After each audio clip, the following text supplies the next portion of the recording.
Hello, daydreamers, and welcome back to Daydreaming in the Garden. If this is your first time here, let me introduce myself. I am the woman of many names, but you can call me Pork Chop. And if you just so happen to stumble upon Daydreaming in the Garden, let me explain what we do here. This is where we dive into trauma and healing, busting open those cramped closets and getting and shedding light on those dusty, dark corners that no one's willing to deep dive into and say anything about, because what happens in this house will be told. Today, we're going to explore something that really hits close to home for not only myself, but so many people, and a lot of people might not even know it. And that is growing up with a narcissistic parent, whether it's emotional manipulation, conditional love, or a constant feeling of not being enough. The effects of being raised by a narcissistic parent or parental figure can be deep and long lasting. But here's the good news. Understanding these dynamics is the first step in healing. In this video, we're going to deep dive into what narcissistic parenting looks like, how it affects you as an adult, and most importantly, how we can begin to heal, because that's what we're here for, right?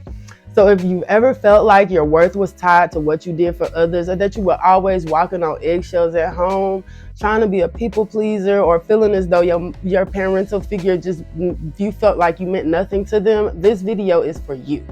So let's start with understanding what narcissism is, because this can be related to anyone, not just a parental figure. It can be related to a boyfriend, a girlfriend, a significant other, a husband, a cousin.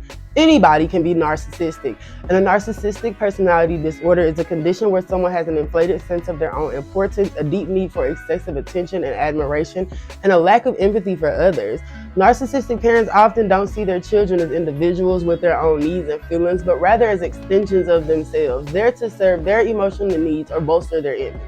And I'm actually making this because I dealt with a narcissistic parent, and I also know a lot of people who are co-parenting with narcissists, and this is for you as well. Narcissistic parents might make everything about them. If you achieve something, they might focus on how it reflects on them rather than celebrating you. For example, my mother was real big on telling everybody that I made really good grades, and she didn't even raise me, so it was pointless for you to say that. They might use emotional manipulation, guilt tripping, or even gaslighting to maintain control over you.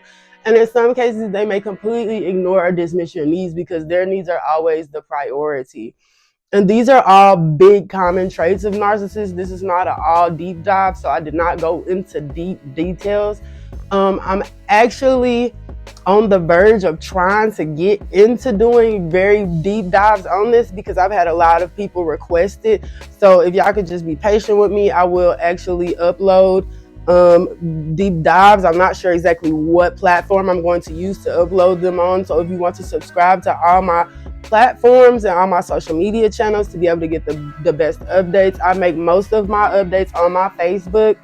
So if you would like to add me on Facebook, please subscribe and follow me in order to get the latest details on everything that'll be going on. So now that we know what it is, I want to get into how it affects us and how it affects us in the long term. Because growing up in a household with narcissistic parents doesn't just mean you dealt with difficult moments. It often means that these moments shaped who you are as an adult. So let's talk about how this kind of parenting impacts your mental health and emotional well-being over time. Because at the end of the day, children's minds are growing, and in order for them to grow, they need to be nurtured. And if they aren't, they grow up with a lot of bad traits and a lot of things like low self-worth. Because narcissistic parents often make you feel like you're never good enough. They set unrealistically high standards for you and focus on your mistakes rather than nurturing your success. Over time, this can erode your sense of self-worth. You might constantly feel like you're not enough no matter how hard you try. And I want to let you know that you are enough. You are beautiful. You are needed. And thank you for simply existing. That's it. That's all we have to do as human beings, is show up and simply exist and not be shitty human beings. That's it. That's it. Another thing that I realized is, especially this one's deeply personal to me, is people pleasing. You might find yourself constantly trying to win approval or validation for others. That's because growing up, you had to adapt to the emotional needs of your parents, often neglecting your own in the process. This should show up in adulthood as people-pleasing behavior or an inability to say no. You are allowed to say no to anything you don't want to do. You are allowed to. You are absolutely allowed to. I want to start that with just a little side quest story. At one point in time, I was SA'd as a child, and it became a thing for me to think that it was actually dangerous to say no. Not only because of the SA, but because my mother was one of those people that she got angry when you said no, or that, and as kids, we didn't understand that boundaries, we have boundaries as well as kids, regardless. And with that, you can have a difficulty trusting yourself, because many children of narcissistic parents are taught to distrust their own feelings and experiences. Narcissistic parents often gaslight, denying, or distorting reality, which leads to confusion and self-doubt. This can make it hard to trust your intuition as an adult. And it's really hard for us to understand that your intuition matters. You matter, and what you think matters, and how you feel matters. And another thing is fear of abandonment and intimacy issues, because love was often conditional based on what you could do for them. You might struggle with feeling truly loved in your adult relationships. There's a fear of abandonment that can drive you to cling to toxic relationships, or conversely push people away to avoid getting hurt. Now, with that, let me say this. I'm gonna go to a side quest story. When I was 8, my mom and my dad, they got into a little scuffle in my grandma's front yard, and my mom ended up going to jail for a warrant that she had. And literally, I was 8, y'all. From that day forward, she used that as ammo to manipulate, guilt trip, and belittle me, all because she popped up at my grandmother's house and jumped on my father. And to this day, that is still a thing that we go through. And it took me a very long time to understand and realize and recognize that that was not my fault. It gave me a difficulty with trusting myself, my intuition. It gave me a difficulty trusting my own emotions for a very long time. And it was even a lot of the times why she would tell me why she didn't want me to live with her, which gave me the abandonment issues. I'm telling you this story because I feel like it is necessary to understand that you are valid for feeling all the feelings you feel because of your parents. And it is not your fault. None of that is your fault. And it is not your fault. I haven't talked to my mother in 3 years. And in those 3 years, I ended up in one of the most textbook narcissistic relationships that I had ever witnessed in my life. And that was because in my mind, I was trying to overcompensate for leaving my mother. I replaced her in a sense. Crazy, right? Okay, let's keep going. Another thing is perfectionism. If you were constantly criticized or made to feel like you weren't doing enough, it's easy to fall into the trap of perfectionism. You might feel like you always need to be perfect to be loved or accepted in order to genuinely have love. And that is not the case. You are perfect, you are loved, and you are accepted regardless of what anyone has told you. Now, let's get into how narcissistic parenting affects your relationships.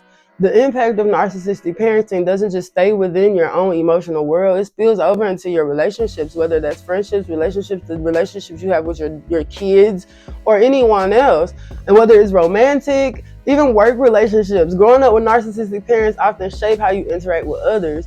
Romantic relationships can be affected by this because you might find yourself either drawn to narcissistic partners, repeating the same toxic dynamic you grew up with, or you might push anyone away who gets too close, fearing they'll reject you or take advantage of you. It can feel difficult to trust others or feel safe in relationships. And as my side quest story went, that's exactly what happened for me. I actually plan on doing a dive on how to love after narcissism, so be looking out for that. Please subscribe. Friends and social connections. Having been raised in an emotionally neglective or manipulative environment, you might struggle to set healthy boundaries in friendships. You might also have a hard time with vulnerability, afraid that if you open up, people will leave or betray you. Parenting, this can affect how you parent, because if you choose to become a parent, you may fear repeating the same patterns with your own children. Narcissistic parenting can create a cycle, but with awareness and the right tools, you can break it. It starts with unlearning the behaviors you've experienced and learning how to nurture your children's emotional well-being in a way you may not have experienced yourself. It's all about being the change you want to see, and that is where this whole channel started for me, is because after I left my narcissistic relationship, I decided that a lot of us don't even understand what narcissism is or what a narcissistic relationship is, because that was my first time being in one. So I was completely lost, y'all. I really was.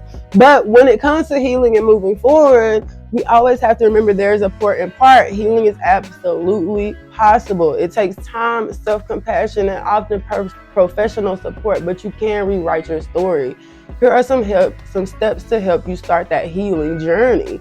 For one, we do have to acknowledge your experience. The first step in healing is recognizing that your experience was difficult. It was hurtful, it was painful, and it was unfair to you. It was. Acknowledging the impact of your narcissistic parent can be incredibly validating. You don't have to minimize your experience in any way. What they did was fucked up. Establish healthy boundaries. Setting boundaries is crucial. Narcissistic parents often don't respect your personal space, emotions, or autonomy. As an adult, learning to say no and keeping your distance when needed is not only a form of self-care, but a way to protect your peace. And y'all know me, protect your peace by all means. Peace and peace be with them. Seek therapy. Therapy is a wonderful tool for healing from narcissistic abuse. A therapist can help you process your past, understand the dynamics of narcissism, and guide you toward healthier patterns of thinking and behavior. EMDR, cognitive behavioral therapy, and trauma-informed therapy can be particularly helpful, and I will actually do a dive on those as well. So please be on the lookout for those, because I personally have done EMDR and it was actually very helpful for me. So I will be doing a dive on that and the science behind it, because I'm kind of interested myself. So we also need to practice self-compassion. Give yourself grace. You have spent your life feeling like you weren't good enough or that you didn't deserve love. Healing starts with learning to love and accept yourself. Daily practices of affirmation, self-compassion exercises, and mindfulness can help you rewire your brain and start seeking the true worth within yourself. Surround yourself with people that love you. Finding relationships where you feel safe and valued is important. Surround yourself with people who respect you, who see you for who you truly are and support you for that alone, because if they don't love you for who you are, let them go. It's okay to distance yourself from toxic people, including narcissistic family members if needed, because I don't care about any of them either. I don't talk to most of my family. I think my sister is like it. I got a couple cousins. And also, reparent yourself. This might sound strange, but you have the power to reparent yourself. Take time to nurture your inner child. Offer yourself the love and care you miss. And remind yourself that you deserve to be treated with kindness and respect. You can be the loving parent to yourself that you never had, and to your kids. Don't think just because you grew up with a narcissistic parent, you are doomed to be a narcissistic parent. I refuse to take that as a valid statement. Growing up with narcissistic parents isn't easy, and the scars can last a lifetime, but the most beautiful part is that you can heal and reclaim your sense of self. You are not defined by what you went through. You are not broken, and you are worthy of love and peace and happiness. I really love the fact that you guys are here and that you chose you, because that is the biggest step towards healing, is choosing yourself first, regardless of what relationship dynamic may be or what type of person the narcissistic person plays in your life. If any part of this resonated with you, I want you to know that you are not alone in this healing. And healing is a journey, and every small step forward matters. Please leave a comment if you feel comfortable. I'd love to hear your thoughts and experiences. And if you found this video helpful, don't forget to like, share, and subscribe. I'm sending so much love, and I really want to let y'all know that I am so grateful for you all. I have made it to 15 followers on YouTube, and I know that's a really low number in the YouTube world, but for me, that is amazing, because I have started off on making this channel for years because of the fear of the ridicule and the trolls. Because as I've said, if you come here from my social media platforms,